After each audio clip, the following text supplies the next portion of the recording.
I'm Sabrina Wood, and welcome to the Sci-Fi Sister podcast, where we give you our point of view. I'm joined today by my sisters, Yvette Blackman-Tom. Hello. And Fran T. What's happening? And we're just missing our sister Tamia, but she'll be back on our next show. So today we have a really exciting guest. We have been blessed by CBS and Paramount Plus with another fantastic interview. And this person is one of our favorite, at least my favorite, Lower Deck characters. We are talking about none other than Gabrielle Ruiz, who plays Lynn. A Vulcan. Sabrina likes a Vulcan. Yeah. Sabrina does. Sabrina likes this Vulcan. Yeah. And an animated Vulcan at that. Mm-hmm. Yes. Because there's a lot. I have truly gotten over my animation. I just got that, thing. Fran. I know. Fran is never going to let me get over your animation version. I'm trying to say okay to Vulcans. I'm trying to say okay to animation, and I'm here for it. I'm here for all of it. And this woman is the one who did it. Yeah, she's good. She does a really good job. She is. I know we were like when we did our last interview, I was like, somebody's missing. And I was really happy to see all four of them. I was like, So, and then when we got the call that we were going to get to interview her alone, I was really, really happy. Because we've been trying to put that together for a minute. And then, sometimes they can't if the show was getting ready to come out. So this was great. This was a nice little gift. And she's so versatile. Mm-hmm. We have the conversation about her career and how versatile it is. It's great. It's just great. Yeah, she's inspirational that way. I think that was one of the things that really just struck me about her. It's just, deep. Not just, she can sing a little. she can act a little. She can do, she is stellar in every single thing she does, and mentoring people in these things now. So without a doubt, one of my new favorite people in the whole world. I just love her. I'm so glad she came to join us. Yes. So let's listen. Hi, everyone. We are here with one of our favorite people from Lower Deck, from anywhere. All right. We met her at Trek Long Island, where we met and fell in love with her. Then we got to hang out with her at Star Trek Las Vegas. I'm so excited I can't even talk. And Gabrielle Ruiz is a philanthropist. She is an activist. She is an actress. She is like all that. Champion of the arts, which is where you won my heart. She's currently offering one-on-one client coachings to high school and performing arts students. And she is a professional. Her specialty is college admissions and audition preparation, which we're going to get into that a little bit more.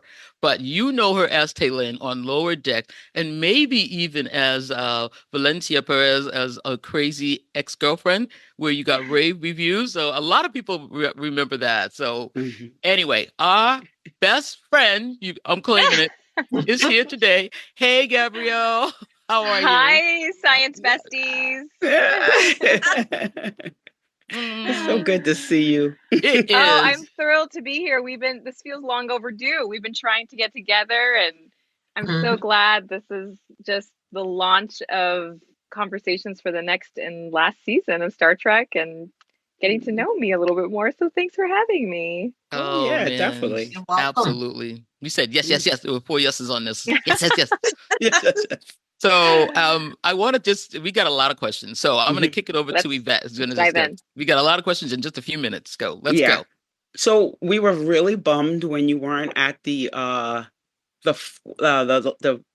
interviews last week when all 4 of the cast were. I was like, well, where's Gabrielle? You know, what the hell? So one of the questions I had for them, which was really fun, was you have this character. What did you come in with like a backstory for your character? For Talin. For Talin, I definitely had experience with my audition process for Lower Decks. I got to get to know what Mike wanted, and when it came to speed and style, and also respect for the world, I mean, the universe of Star Trek. And when Talin came through as an audition, they did give us some reference points of T'Pol specifically, and a scene with her and her mother on planet Vulcan. And it's very passive aggressive. And they're just giving each other so much sass. I feel like she brings someone home in this scene, and there's just all Vulcan shade. Yes, it's complete Vulcan shade. So a lot of how I feel about Vulcans. So a lot of voiceover auditioning, for me at least, is literally taking a stab into the universe, launching it out there, and see if it comes back. And it's kind of freeing in a sense, because you really just trust your instinct. I mean, this is so Talin. You trust your gut and you let go. You just let go and see what happens. Some actors don't like that, but I love it because I don't have to think more than twice about an audition, and I get to move on and feel like I made a bold move, a bold choice. I boldly went and where I'd never gone before. And and listen, that's like this, full disclosure, we as actors audition 100 times a week. So when one comes back, it's really, really awesome. And it feels really good. Am I lucky that it's Star Trek and Talin with Gabrielle Ruiz in Star Trek font? Absolutely. Yeah. So I took that reference, and then I also decided to reference Captain Freeman and Mariner's relationship. I didn't know that Captain Sokol was her captain for Talin, which was the scene that they gave me, the fight, I mean, the disagreement. Okay. And I made Captain Sokol her father. That's how I decided to compare. It's like, I feel like Talin can be a Vulcan version of Mariner. Yes. And that was my guess. You just kind of have to roll with a really bold decision as an actor for these kind of auditions. And luckily I was right in a sense, that it worked out. The out of control Vulcan. I love it. Also, like, what it's kind of like it's also like, what would Jesus do? It's what would Leonard Nimoy say? How would he say it? There you go. There you go. There you go. It's true. And so these are all my acting, tips for other actors that want to be a Vulcan. And you just think of Leonard Nimoy, how would he say it? And then I just repeat it. Yeah, that's it. I think Ethan Peck kind of did the same thing when he first got it. Censors. I love they made fun of that on Lower Decks too. Censors. Well, they did have to tell me to tone it back a little bit. They were like, "Can you say a little less oars?" I was like, "Sure," but it's funny. Whatever you need. Whatever you need. Fran, you have a question? Yes, I see, from your background, as Sabrina mentioned, we know you from everywhere. So I am from everywhere. Yes. You've been on stage, singing and doing stuff on Broadway and all that. You do the voiceover work. You were on the Crazy Ex-Girlfriend. Yes. Tell me, do you have a favorite among those? Or do you see them all about the same? Or is there really a favorite? So you can't ask a person if they have a favorite child. Sometimes we do. Yes, sometimes we do. But yes, somebody's agreeing with me over there, but we can't say it. But is there a favorite for you, or let us know? I mean, I feel like it's subjective and it's always ebbing and flowing on change, but I love voiceover work. I really do. I really do. And I love that I have the badge of honor of Broadway on my lapel, but I don't miss it one bit, ladies. Let me tell you why. Okay. In one sentence, let me tell you why. Because Broadway is hard. It is so hard. It's 8 shows a week. It's get your legs broken, get your butt up back on stage. Oh, There's no free food, like TV gives you free food all the time. That's an out for me right there. Yeah. I didn't even know. I've never heard anybody say that. There's no free food There's on no free Broadway. food. And no, I remember being on set for the first time. I was like, there's food everywhere. Like, what is this? Like, am I in like the chocolate factory? Like, am I Willy Wonka? Like, what's happening? And like, I mentioned to somebody I had a headache, and a medic was like right next to me. He's like, do you need Motrin? I was like, yes, I think I do. Thank you. Like, no. I love Broadway. It is so difficult. It's so hard. It's 8 shows a week. Monday's your only day off. And I was fatigued at the point at 10 years that I loved and embraced the change of television. And then voiceover, it's such a different collaboration because you see Talyn with her actions that I don't create. I get to create the voice that inspires those actions that you see on screen. So I get to be surprised in a very different way that I'm loving. That's cool. Talyn is a food. She is making me like Vulcans again. You know, so Sabrina does not like Vulcans at all. No, she's not a It's Vulcan. not that I don't like Vulcans. It's just you can't trust them and you can't kill them. So it's true. We're gonna do a whole show on that. We are. They are one step away from Romulans, and I mean just a half a step. We're just more. I would say we're pretty sophisticated. So that don't mean nothing. And very we're very snobby, which I love too. We're such snobs. I love it.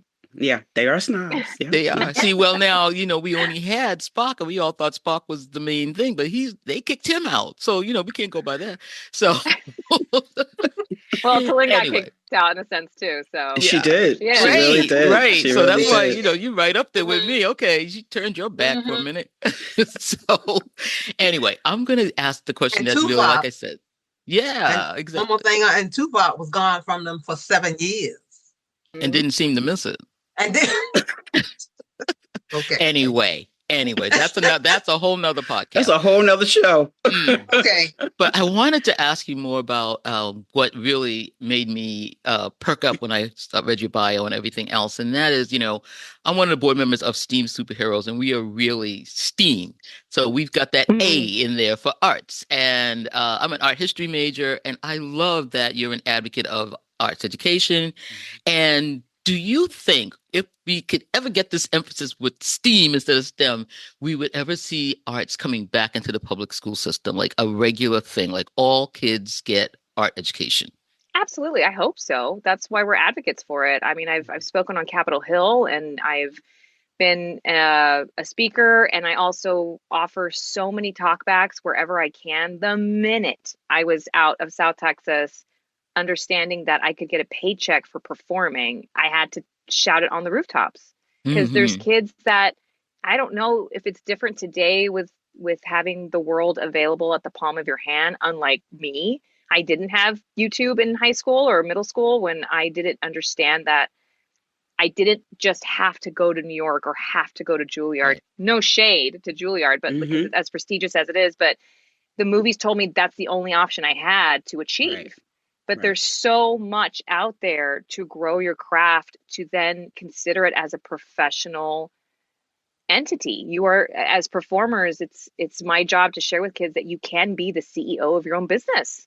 How exciting is that?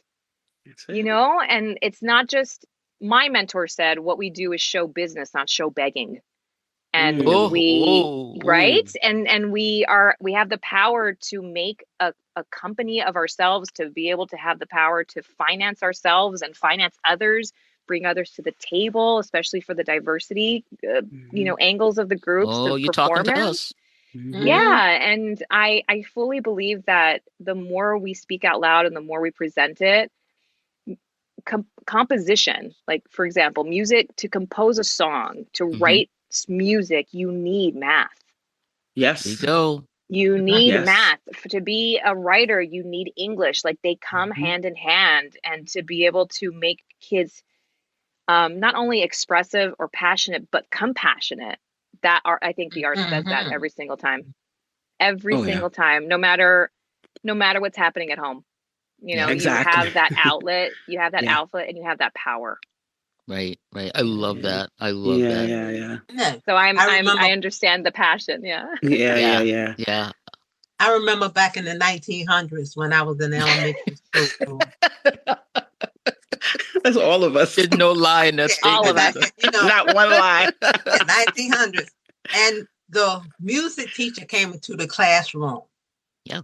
The art teacher came into the classroom. Mm-hmm. Every week, once a week, they came into the classroom. And that was one of my favorite types of, in school, because, Miss Kaya was coming, Miss Banks was coming. Oh, look, you still remember their names. Yep. Wow. Oh, I remember their names. Yeah. Such a huge impact. The art, the music, it was great. It was great. And they taught us so much, because that was my outlet, because they used to tell me I talk too much. Imagine that. But I shined when we had the music and the art, well, not much the art, but the music and the stuff where we had to get up on stage, and I was so good at that, and it was an outlet. So wish they bring that back. I definitely believe it should be funded. It should be budgeted in at any cost, for sure. Absolutely. I know we got a little short on time, but I wanted to bring up what you're doing with kids, high school kids. I would like people to know exactly what you're doing with that before we lose all our time. Yeah. My elevator pitch. You ready? So, I have had the blessing that someone asked me to help them with coaching their career. So I'm a career coach. I have clients as young as 13 that want to go pro, or they want to discover if they want to go to college for performing arts. And I help them on the business side and the show side of this crazy industry that is always changing, always flowing. And I teach them to get organized, change their attitude about it, get out of their rut. And if they're under 16, I also coach their parents. I feel a little bit like Caesar Milan, you know what I mean? Where I'm just like, not that they're an issue, but not that the dog, not that the kid's an issue, but it's just like I have to also coach the parent. I get that. Like, oh my gosh, please help me. This kid wants to do this, and they're so talented. What do I do? That's super fun to coach two people at the same time. And then I feel like I am the version of like someone hiring their kid for SAT coaching to get into college, to feel like they're have not necessarily just a boost, but just feel the most prepared as possible. I do that specifically for performing arts degree auditions. So all those middle schoolers and high schoolers that are very serious and maybe feel like they're the only serious kid in their group, and they don't have that one person, and that parent can have that one person to help them lead the way into getting as many options as possible. Because again, it doesn't have, no offense to NYU or Juilliard, because that's where Broadway is, or that's where Hollywood is, and whatever. But like, I went to school at Oklahoma City University and got a wonderful dance performance degree. And now I'm a voiceover actor. Like I'm not dancing on lower decks, not yet, but you know what I mean? It's wonderful that you can learn to evolve. And I'm an example of that. It doesn't have to be just that, and how to apply, how to submit, how to audition, all those things. It can be overwhelming for it really can. The parent and the kid. And I love coaching that. I love that. Yeah, I love that you do it with a parent. It's so needed. It's so important. Yeah. I've been there, and I've been there where you're trying to get your kid in this specific field, and you're like, what am I doing? What am I doing? But I just know that people hire counselors for, Harvard, how to write that essay, or how to, tennis per se, or anything like that. Then that is available for the performing arts as well. I love that. Thank you. Yeah, thank you for asking. Yeah, we'll definitely put the link when we put this out. We'll definitely put that out for you to make sure people know about it. That's awesome. Yay. Sabrina? So, Fran, you have one more question about storylines? You want to bring it back to Lower Decks? Yeah, we're bringing it back to Lower Decks. Oh, right, Lower Decks. Tossing the question to you. You know that thing. Well, my question was, were you surprised by the instant acceptance of your character by the fandom? Oh. And it was like, ooh. Oh my gosh, yes. It was so nervous. It was instant. It was just about instant. Oh, thank you. I was so nervous. I don't know if Mike was, but I was. It's because, I mean, we know this, Sabrina. I mean, Vulcans are specific. They're so it's specific. so extra. They're so extra. And so to like put my stab on it, my mark on it, they're such perfectionists too. Like I remember the audition. I remember the audition, Fran, where I recorded at night and I woke up the next day and I told my husband, I was like, it's not right. I got to do it again. I have to go back into my closet and record it again because the specificity of it, you know what I mean? It's just like it has to be.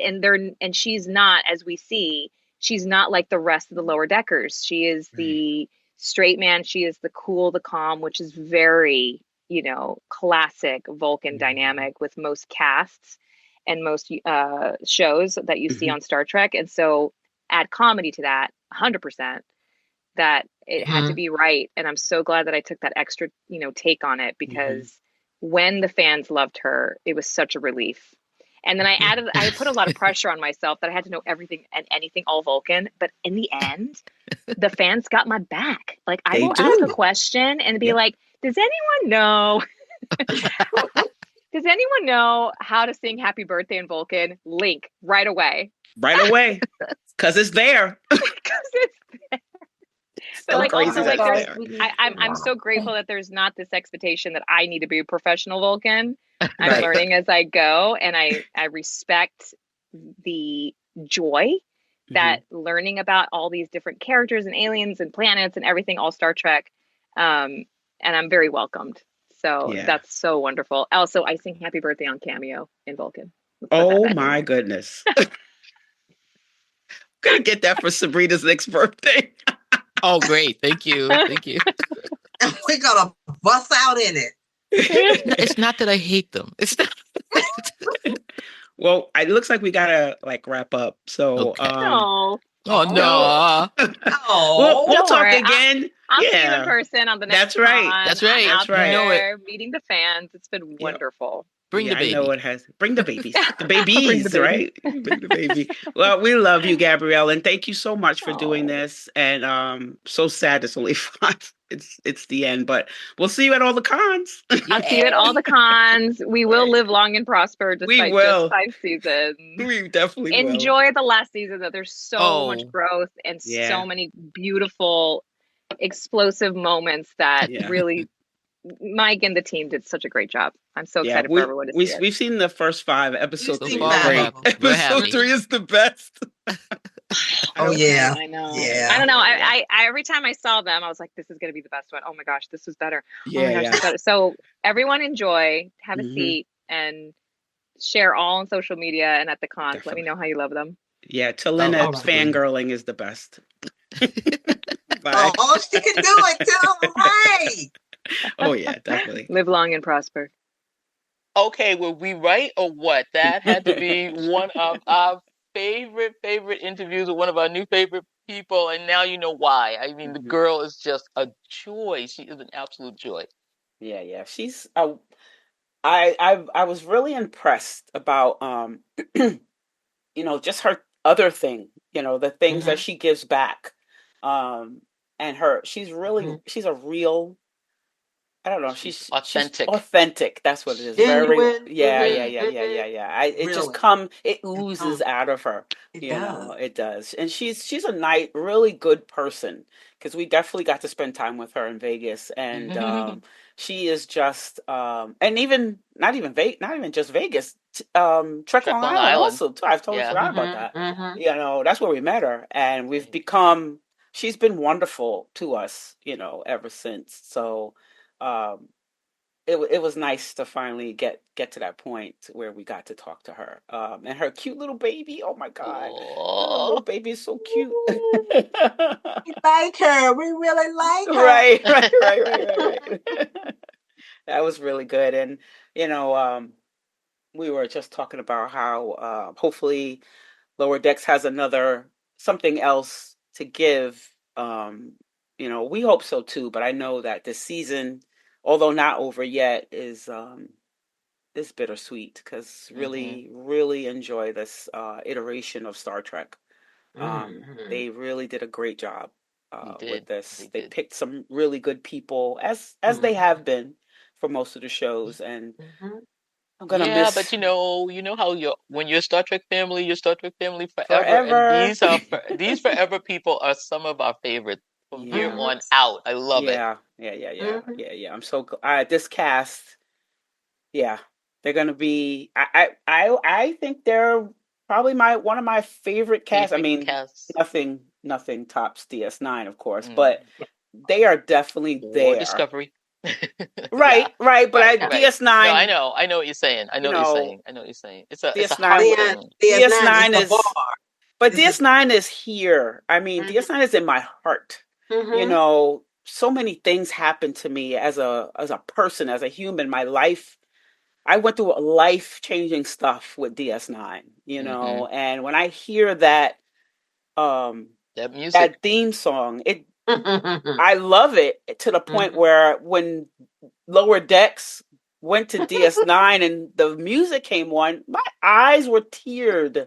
And when he goes, "Just keep circling," I was like, "Yes, please." Yes, and remember, we said if we had a chance to be in it, we would be doing the same, and we'd be smashed against the thing. All four of us, we'd be on the back window in the hallway, just looking at just circling. Just checking out the pylons. That's it, checking out the pylons. Like, oh man, look at that Cardassian architecture. Just keep circling. Yeah, please. Oh yeah. So I think, and I also always say, as DS9 fans, this is probably the only other Trek to really give DS9 its due. You know, you know, in the way that. And, you know, I understand that it just wasn't a thing to do for Discovery. They just weren't in the same type of timeline. Right. But because, in this timeline, and even I mean, in the end, Discovery did give its due to DS9. So, but I just love that DS9 was part of the fabric of this whole show. And that just made me, you know, just love it even more. You know, so Mike is great at that, isn't he? Yeah, I say Mike is. Like I know Mike. You know Mike. Your friend Mike. Well, you do know him. I do. You do know him. I do. You do. He's such a sweetheart. Really is. Yes, he is. We got to have him back on the show. We have because just love him to pieces. He's such a good person, good human. You know, and I would love to have him back on the show. So, yep, here's that. All right. So we've ended the show and we don't want to go. Right. We're all sitting here like, I know. It was so good. Yeah. It was. It really was. But Yvette, can you tell everyone where they can find the Sci-Fi Sisters? I sure can. You can find us at sci-fisistas.com. That's SYFYSISTAS.com. Join us on the mothership. That's MUTHASHIP. And the Sci-Fi Sisters Book Club, both on Facebook. On Instagram, TikTok, and Threads, sci-fi.sisters. And we are also on that platform formerly known as Twitter at Sci-Fi Sisters. For more interviews, the live show, and our infamous Top 10 series, subscribe to our YouTube channel at Sci-Fi Sisters Inc. Become a patron of Sci-Fi Sisters today at patreon.com/Sci-Fi Sisters. The Trek Geeks Network's presenting sponsor is Fansets. Go to fansets.com for pins and memorabilia from all your favorite franchises. Visit fansets.com, use Trek Geeks, all caps, for your exclusive 10% discount. After listening to this podcast, please rate us and write a review. We may just read it on an upcoming episode.